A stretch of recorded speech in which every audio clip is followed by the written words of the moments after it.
Hey guys, it's Alexis and Christian from Tiny House Expedition. Thank you all so much for watching our videos. Just a friendly reminder, please subscribe to our channel and hit the bell to get all the notifications. And help us get to 100,000 subscribers. All right, thanks again and enjoy the show.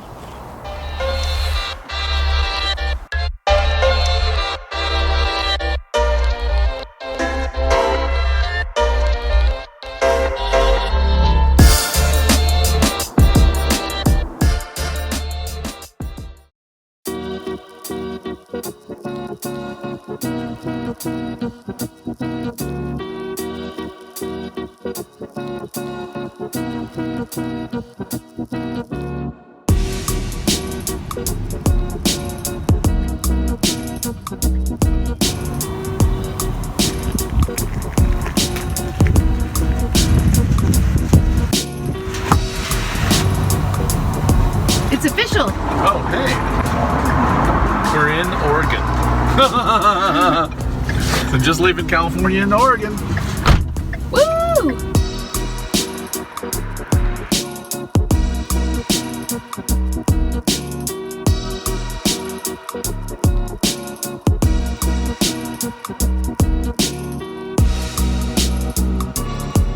So we found our winter parking spot. Yes, in Bend, Oregon. Anonymous location. But it was a little tight as usual. I mean, it's always a little tight. Yeah, it was just wide enough actually, but compared to our LA spot from a few weeks back. Oh, it's spacious. Piece of cake. Yeah, totally. Check this out. So it looks inconspicuous, right? Tiny house in a yard. There's some cars parked over here. There's a little fire pit and stuff over here. The neighbors pulling in. But check this out. So if you can't tell, that is the line I used to get in here. It took me 3 tries, but that was the corner I pulled down. So I know it looks right. Remember, there's turning radius problems. But let's talk about this other side. Yeah, that's a little. So, yeah, so we're good 6 inches away. That little branch is about 4 inches away. So, came kind of close. We didn't get any video of it because we're always too busy talking to each other and trying not to smash the house. It's a little chilly. Yeah, and it's freezing cold, so. Well, it's not that cold, it's like 50. We'll be meeting everyone, I'm sure, in a very short amount of time. And, but relieved to pull into town, find a great parking spot with some good people. And I'm ready to get warm. Oh yeah, let's do it.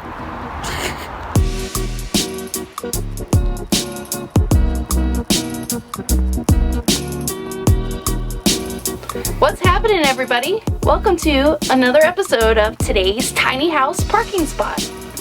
And today we are coming to you from Bend, Oregon. Bend is one of our favorite places that we've been to in our travels in the past 3.5 years. We came here, what, about 1.5 years ago? Yeah, it was spring 2017.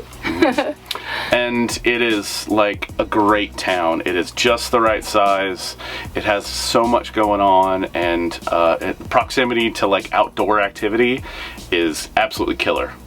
Bend is the kind of place where we'd like to spend an extended period of time, which is why we came here for the winter. And how we found this spot is kind of interesting. I went on Facebook Marketplace and saw that there was a big house that had a big yard and they had a room for rent. So I hit up the lister and I asked if he'd be interested in hosting a tiny house on wheels, and it worked out. So, which was really lucky. But just in case, I also put up a post on Craigslist with a flyer that said a little bit about us, our tiny house, our parking needs, and what we were willing to exchange for, like work trade, like doing some labor, how much money we were willing to spend.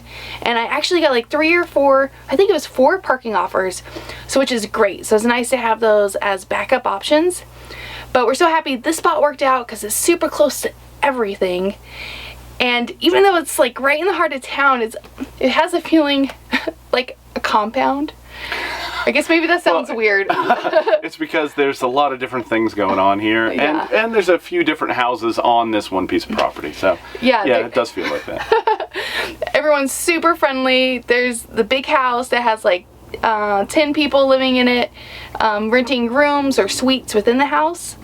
There's a tiny historic cabin on the property, which is kind of neat. Yeah, it's like one of the first houses that was built in Bend. Don't quote me on that, but it's old. It's really old.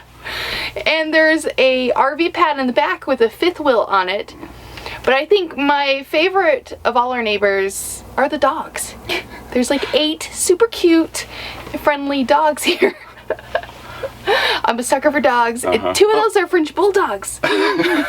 Which is a possible future dog, but I really want a Boston, so we'll see what happens. But yeah, there are a lot of people looking for parking in the area, and people are always like, how do you find your spots? Oftentimes for us it's through networking, but this time we got a little creative and it worked out. So since we're going to be parked in this one spot over winter, we had to do some winterizing. So I have just a handful of things to do, and it mostly has to deal with our hot water heater. So it was heat taping the pipes, making sure they had insulation around them, and I actually had a problem 2 days after I did it. One of them started to leak and created an icicle underneath it. So I had to get back in there, pull that out, redo the heat tape, redo the pipe, and everything is perfect now. If you want to know a little bit more about how to winterize a tiny house, I'm going to include a link to a blog post we did about that below. Check it out. Other fun winter prep stuff was Christian finally bussing out a sewing kit we've been carrying around forever to mend my sweater. Oh, it was a good reason. Yeah, I love that sweater. What are you doing? Fixing your stuff. My sweater? Yeah. Trying to anyway. Get the little sewing kit out. Tiny sewing kit. Look at that. Look how tiny it is. But I'm not great at this, but I wanted to do something. And I'm going blind, so I need my glasses. So yeah. I'm just fixing it. Oh, thank you. No problem. Christian has a pretty good goal too, which is to learn to knit. Yes, I want to learn to knit. I haven't purchased any material or knitting needles or anything, or watched any videos on how to knit, but it is one of those things I want to learn how to do. If y'all have any suggestions for how we should get started on that, please let us know. Put them in the comments. That's the easiest place to put it. Our buddy Cody, who's a tiny houser here in Bend, he learned to knit, which has been a big inspiration. And Cody and Randy, who we originally met in Texas when they finished their build, they went on a 6-month road trip before settling with their tiny house here. It's been awesome to have them around, and they've given us a lay of the land. Like, hey, did you know there's this bottle drop place? It's like a can recycling center. So because we're in Oregon, the deposit on cans is 10 cents. So, I mean, 10 of those is $1. So everybody keeps their cans. So we went to the bottle drop place and made a little cash. Yeah, well, so our thing is, one, we're addicted to seltzer water. I think you've seen that in past videos. And there's one right there. As we travel, we don't always have access to recycling, so we've just been keeping big garbage bags full of cans and other stuff in the back of our U-Haul.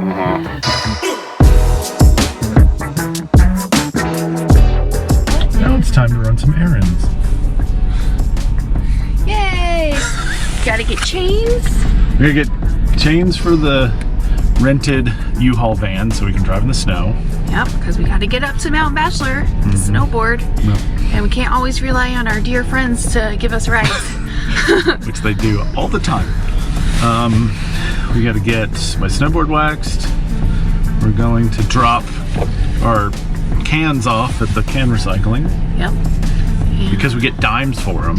So basically it pays for our seltzer water habit, which we're trying to cut down on so we don't create as much recycling. Yeah, it's just hard. We've only been doing it for 6 months. We've recycled all the cans, so yeah, we're trying. I think we see a soda stream in our future if we can fit it in the tiny house. That's the key, yeah. Always. Yep. All right, let's go.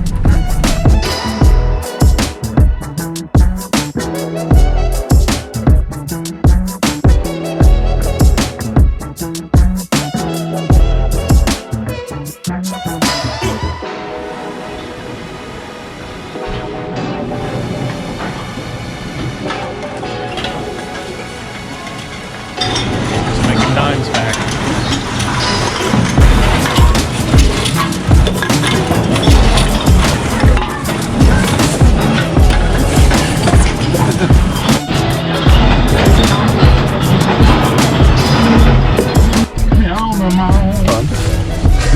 So we made, what was it, $11.40 on all of the cans that we brought back. We figured out that if we buy a 24 pack, so a case of these refreshy waters, it costs us $5. We return them for $2.40, and it means we only pay $2.60 for an entire 24 pack when we go back to the store. So we're almost making money, or at least paying half of what it would cost to purchase it in any other state. Keeping our seltzer water addiction afloat. Yeah, we kind of addicted to bubbly water for some reason. Because it makes water fun. It makes water fun. Sparkle water. Sparkle water. Don't you think it's kind of meditative putting those cans in? It's kind of satisfying, right? It's, yeah, for some reason it is satisfying. It's, you get into a rhythm of pulling it out, soaking wet can with beer and water and stuff all over it, and throwing it in the thing. Yeah, it's like meditative, and it's really crazy the way it pulls in the can, spins it around to look for the barcode on it, so it knows if it can accept it. Some of the most satisfying recycling. It is satisfying recycling because you get paid for it.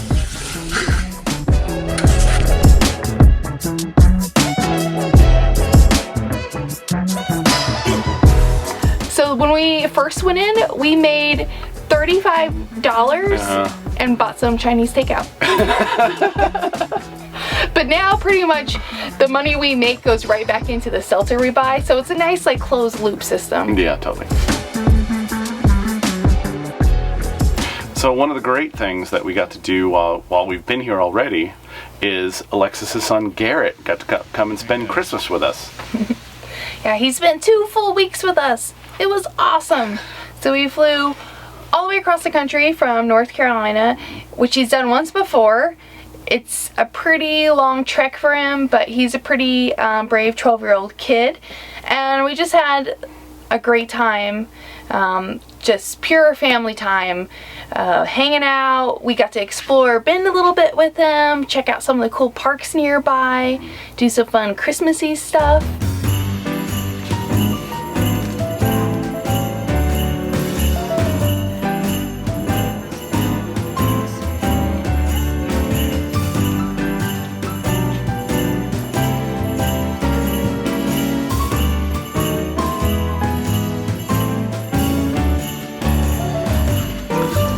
Looks good. Get my ears warm.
snow. And my favorite thing, or one of my favorite things, is Christmas morning at home.